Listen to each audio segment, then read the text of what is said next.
Hello everyone, स्वागत है आप सभी का हमारे यूट्यूब चैनल में। आज के इस सेशन में हम बात करने वाले हैं उत्तराखंड प्रवक्ता भर्ती 2025 इकोनॉमिक्स विषय का एक मोस्ट इम्पोर्टेंट टॉपिक, उसके बारे में हम यहाँ पे डिस्कस करने वाले हैं। तो आज के इस सेशन में बने रहे। Let's start now. आज का हमारा टॉपिक है उपयोगिता।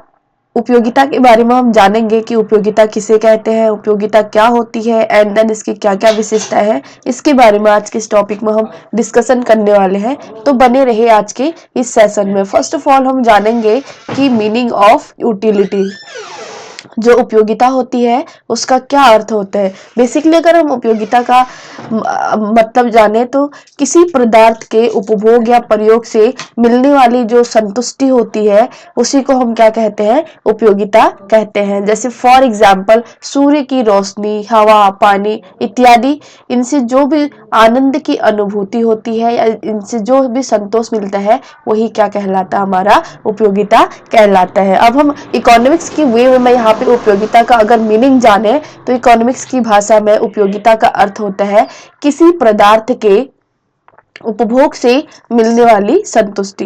किसी पदार्थ के उपभोग से मिलने वाली संतुष्टि को हम क्या कहते हैं, उपयोगिता कहते हैं। अब हम यहाँ पे देखेंगे संक्षेप में, यानी कि दूसरे शब्दों में, उपयोगिता किसी वस्तु की वह शक्ति है जो किसी व्यक्ति की आवश्यकता को क्या करती है, पूरा करती है। उपयोगिता से ही क्या होती है, किसी व्यक्ति की जो नीड्स होती है वो पूरी होती है। अब हम यहाँ पे बात करेंगे उपयोगिता की डेफिनेशन के बारे में। प्रोफेसर बाग है, उन्होंने एक डेफिनेशन दी हुई है उपयोगिता की। अर्थशास्त्री के लिए उपयोगिता आवश्यकताओं को संतुष्ट करने की क्षमता है।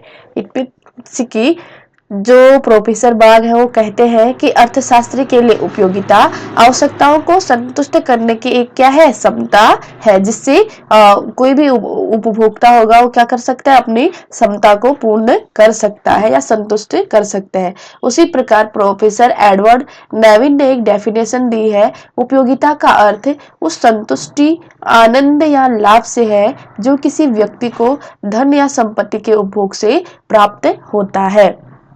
इट मीन्स कि जो प्रोफेसर एडवर्ड नेनिन है वो कह रहे हैं कि उपयोगिता वह है जिससे व्यक्ति क्या करता है, खरीदता है।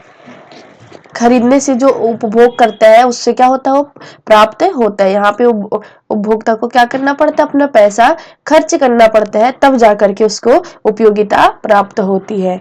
एंड देन हम यहाँ पे देखेंगे कि जो उपयोगिता की विशेषताएं कौन कौन सी है। फर्स्ट ऑफ ऑल हम यहाँ पे बात करेंगे कि जो उपयोगिता होती है, उपयोगिता क्या है, एक सापेक्षिक शब्द है। उपयोगिता एक सापेक्षिक शब्द है। इट मीन्स कि उपयोगिता समय, काल, परिस्थिति के अनुसार परिवर्तित होती रहती है। जैसे फॉर एग्जाम्पल कंबल जो है सर्दियों के लिए उपयोगी है परंतु वह गर्मियों के लिए उपयोगी नहीं है। तो ये क्या होती है, जो उपयोगिता होती है वो समय, काल और परिस्थिति के साथ साथ परिवर्तित होती रहती है। देन सेकंड इसकी जो विशेषता है वो है कि उपयोगिता का कोई भौतिक स्वरूप नहीं होता। उपयोगिता क्या होती है, एक मानसिक तत्व है जिसे केवल महसूस कर सकते हैं, उसे छू अथवा देख नहीं सकते हैं।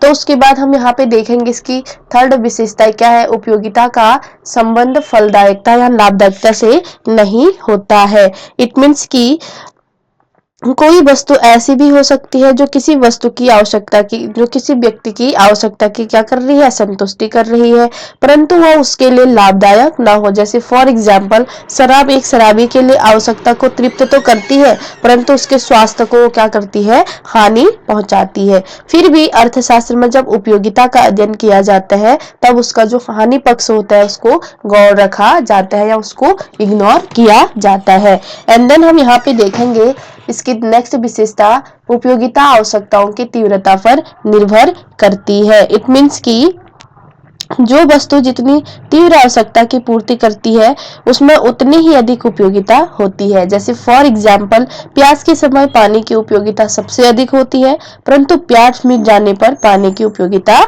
नहीं रह जाती। हालांकि पानी में वही तत्व रहते हैं फिर भी उसकी जो उपयोगिता है वो क्या हो जाती है, तीव्रता के साथ बढ़ती है, देन जैसी प्यास बुझ जाती है तो उसकी उपयोगिता क्या हो जाती है, कम हो जाती है। नाउ नेक्स्ट हम देखेंगे कि उपयोगिता वास्तविक उपभोग पर निर्भर नहीं करती है। उपयोगिता वास्तविक उपभोग पर निर्भर नहीं करती है। इट मीन्स कि उपयोगिता और संतुष्टि में भी अंतर है। एक उपभोक्ता उपयोगिता की गणना उस समय करता है जब वह किसी वस्तु को प्राप्त करने की सोचता है, परंतु उसे संतुष्टि उसी समय मिलती है जब वह उस वस्तु का वास्तविक उपभोग कर लेता है। एंड देन हम यहाँ पे देखेंगे कि उपयोगिता क्रय की प्रवृत्ति को बढ़ाती है। इट मीन्स कि उपभोक्ता को जब किसी वस्तु से उपयोगिता मिलती है तभी वह उस वस्तु को क्रय करने के लिए प्रोत्साहित होता है। यदि वस्तु में उपयोगिता नहीं होती है तो वह वस्तुओं को क्रय नहीं करता है। एंड देन हम देखेंगे कि जो उपयोगिता है त्याग के बिना असंभव है। इट मीन्स कि प्रकृति द्वारा वस्तुओं को छोड़कर, जितने भी हमारे प्रकृति में उपलब्ध वस्तुएं हैं उनको छोड़कर अन्य सभी वस्तुओं से तब तक उपयोगिता प्राप्त नहीं हो सकती जब तक कि उनको प्राप्त करने के लिए उपभोक्ता त्याग न करे। इट मीन्स कि जो प्रकृति के द्वारा प्रदत्त है, प्रकृति के द्वारा दिए गए वस्तुओं को छोड़कर जितनी भी वस्तु अगर हम उनसे उपयोगिता लेने चाहते हैं तो उसके लिए हमें क्या करना पड़ेगा, खर्च करना पड़ेगा। इस तभी हमें क्या होगी, उपयोगिता प्राप्त होगी। अब हम देखेंगे नेक्स्ट, उपयोगिता की माप की प्रचलित विचारधारा या इसी को दृष्टिकोण भी बोला जाता है।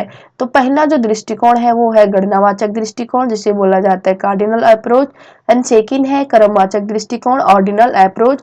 गणनावाचक दृष्टिकोण का प्रतिपादन मार्शल ने किया था एंड क्रमवाचक दृष्टिकोण का प्रतिपादन पैरेटो, हिक्स और एलन ने किया था। अब हम यहाँ पे बात करेंगे गणनावाचक दृष्टिकोण की यानी कि कार्डिनल अप्रोच की। मार्शल ने उपयोगिता को द्रव से मापने की बात कही है। उनके अनुसार उपयोगिता को मापने का दृष्टिकोण गणनावाचक है क्योंकि इसमें उपयोगिता की गणना की जाती है। जैसे 1 2 3 4 5 ये बताती है, ये संख्या बताती है कि 5 संख्या एक संख्या से 5 गुनी बड़ी है। इट मीन्स कि जो मार्शल है उन्होंने बोला था कि उपयोगिताओं को हम क्या कर सकते हैं, मुद्रा के द्वारा माप सकते हैं। जो वस्तु जितनी अधिक महंगी होगी या फिर जिसमें जितना अधिक द्रव्य लगाया जाएगा उस वस्तु की उपयोगिता क्या होगी, उतनी ही अधिक होगी। जैसे फॉर एग्जाम्पल किसी वस्तु की कीमत 5 रुपए है तो उसकी उपयोगिता भी क्या होगी, 5 होगी। यहाँ पर 1 से 5 क्या होगा, 5 गुना बड़ा होगा क्योंकि 5 किसी वस्तु को खरीदने के लिए हम क्या कर रहे हैं, 5 रुपए वहां पे त्याग कर रहे हैं। फिर नेक्स्ट देखते हैं हम उपयोगिता को द्रव में यानी कि मुद्रा के मापने के संदर्भ में मार्शल ने कहा है, मापने के संदर्भ मुद्रा के द्रव के पैमाने के मापने के संदर्भ में मार्शल ने कहा है कि किसी वस्तु की इकाई के उपभोग से वंचित रहने की अपेक्षा उस वस्तु की इकाई के लिए जितना भी मूल्य देने की तत्परता रहती है वही उस वस्तु से प्राप्त होने वाली क्या होती है, उपयोगिता होती है। उनका कहना है कि अगर किसी वस्तु की इकाई के उपभोग से वंचित रहने की अपेक्षा उस वस्तु के इकाई के लिए जितना मूल्य देने की तत्परता रहती है वही क्या हो, उस वस्तु की प्राप्त होने वाली उपयोगिता हो। उनका कहना है कि अगर किसी वस्तु का कुछ भी मूल्य न देने से तो अच्छा है कि उसका कुछ न कुछ मूल्य दे दिया जाए, उससे जो भी उपयोगिता प्राप्त होती है वही क्या होगी, उपयोगिता होगी।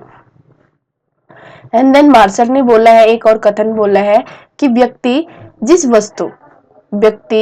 जिस वस्तु के उपभोग के लिए जितना अधिक द्रव्य देने की तत्परता रखता है उसे उस वस्तु से उतनी ही अधिक उपयोगिता मिलेगी। इट मीन्स कि कोई व्यक्ति किसी वस्तु के उपभोग के लिए अधिक पैसा खर्च कर रहा है तो उस वस्तु से उसको उपयोगिता भी क्या मिलेगी, अधिक मिलेगी। अब यहाँ पे गणनावाचक दृष्टिकोण की उपयोगिता की माप, यहाँ पे गणनावाचक दृष्टिकोण की 2 माप रखी गई है, मुद्रा के रूप में माप और इकाइयों के रूप में माप। जो मुद्रा के रूप में माप है, जैसे एग्जाम्पल एक उपभोक्ता एक अंडे के लिए 1 रुपया देते हैं तो उसके लिए अंडे की उपयोगिता क्या होगी, 1 रुपये के बराबर होगी। एंड देन इकाइयों के माप के रूप में जो उपयोगिता है इसमें प्रोफेसर फिशर ने उपयोगिता को माप के लिए यूटिल शब्द का उपयोग किया है। जैसे फॉर एग्जाम्पल वाई व्यक्ति को, ठीक है, कोई क्या है, वाई व्यक्ति को चाय के प्याले से 10 यूटिल उपयोगिता प्राप्त होती है जबकि एक्स को क्या हो रही है, केवल 5 यूटिल उपयोगिता प्राप्त हो रही है। अब इसकी कुछ मान्यताएं हैं। गणनावाचक दृष्टिकोण में उपयोगिता की माप करते समय प्रोफेसर मार्शल ने निम्न मान्यताओं को माना था। जैसे फॉर एग्जाम्पल विभिन्न प्रकार की वस्तु से प्राप्त होने वाली उपयोगिता की माप को द्रव्य की इकाई में मापा जा सकता है। ठीक, इन्होंने बोला है कि उपयोगिता को हम क्या कर सकते हैं, मुद्रा के द्वारा माप सकते हैं। देन सेकंड बोला है कि विभिन्न वस्तुओं तथा वस्तुओं की विभिन्न इकाइयों से प्राप्त होने वाली उपयोगिता को जोड़ा या घटाया जा सकता है। ठीक है, जोड़ा या घटाया भी जा सकता है। एंड देन इन्होंने बोला है कि विभिन्न वस्तुओं से प्राप्त होने वाली उपयोगिताएं दूसरी वस्तु की उपयोगिता पर निर्भर नहीं करती, अर्थात प्रत्येक वस्तु स्वतंत्र उपयोगिता होती है। इनका कहना है कि कोई भी वस्तु किसी दूसरी वस्तु पर डिपेंड नहीं होती, क्योंकि प्रत्येक वस्तु क्या होती है, इसकी स्वतंत्र उपयोगिता होती है। नाउ नेक्स्ट देखते हैं कि उपभोक्ता का मूलभूत उद्देश्य क्या होता है, अधिकतम उपयोगिता प्राप्त करना। उपभोक्ता का जो मूलभूत उद्देश्य होता है वो होता है अधिकतम उपयोगिता प्राप्त करना। अब हम यहाँ पे बात करेंगे क्रमवाचक दृष्टिकोण यानी कि ऑर्डिनल अप्रोच की। तो जो क्रमवाचक दृष्टिकोण है इसका प्रतिपादन हिक्स, एलन, पेरेटो आदि ने किया था। उपयोगिता की माप के लिए मार्शल के गणनावाचक दृष्टिकोण से क्या थे, असहमत थे। इसीलिए इन्होंने क्रमवाचक दृष्टिकोण का प्रतिपादन किया। इनके अनुसार उपयोगिता मापनीय नहीं है। अपनी बात को सिद्ध करने के लिए इन्होंने कुछ तर्क दिए थे, जैसे उपयोगिता क्या है, एक मनोभाव वैज्ञानिक धारणा है। इट मीन्स की उपयोगिता को हम केवल क्या कर सकते हैं, महसूस कर सकते हैं, उसे छू अथवा देख नहीं सकते हैं। उन्होंने सेकंड दी थी कि मार्शल ने उपयोगिता को मापने के लिए द्रव के पैमाने को स्वीकार किया था, परंतु यह पैमाना प्रमाणिक नहीं है। एंड देन देखेंगे उपयोगिता भिन्न भिन्न व्यक्तियों के संदर्भ में क्या होती है, भिन्न भिन्न होती है, बल्कि एक ही व्यक्ति के संदर्भ में भी भिन्न भिन्न होती है। ठीक, जैसे फॉर एग्जाम्पल आइसक्रीम है, आइसक्रीम किसी व्यक्ति के लिए गर्मी के लिए उपयोगी तो है, तो सर्दियों के लिए वह उपयोगी नहीं है। तो जो क्रमवाचक दृष्टिकोण है, क्रमवाचक दृष्टिकोण में जो हिक्स, एलन, पेरेटो है, इन्होंने बोला था कि किसी वस्तु को हम क्या करेंगे, श्रेणी प्रदान करके उस वस्तु की उपयोगिता ज्ञात करेंगे। जैसे फॉर एग्जाम्पल किसी वस्तु की कीमत अधिक है, जैसे एक्स वस्तु की कीमत अधिक है तो इसको हम फर्स्ट श्रेणी देंगे। अगर इससे कम है तो हम इसको क्या करेंगे, द्वितीय श्रेणी देंगे। एंड इससे कम है तो उसको थर्ड देंगे, उसके बाद फोर्थ, फिफ्थ, इसी प्रकार इसको क्रम में हम क्या करेंगे, श्रेणी दे करके उस वस्तु को क्या करेंगे, उपयोगिता मापेंगे। तो क्रमवाचक दृष्टिकोण पर इनका मानना था कि हम वस्तु को श्रेणी के द्वारा गणना कर सकते हैं उसकी उपयोगिता की। तो आई होप कि टॉपिक आप सभी को समझ में आया होगा। अगर ये वीडियो पसंद आती है तो इसको लाइक करिए, चैनल को सब्सक्राइब करिए और अपने दोस्तों के साथ शेयर करिए और अपनी प्रिपरेशन को और बेहतर बनाइए। Thank you so much for watching.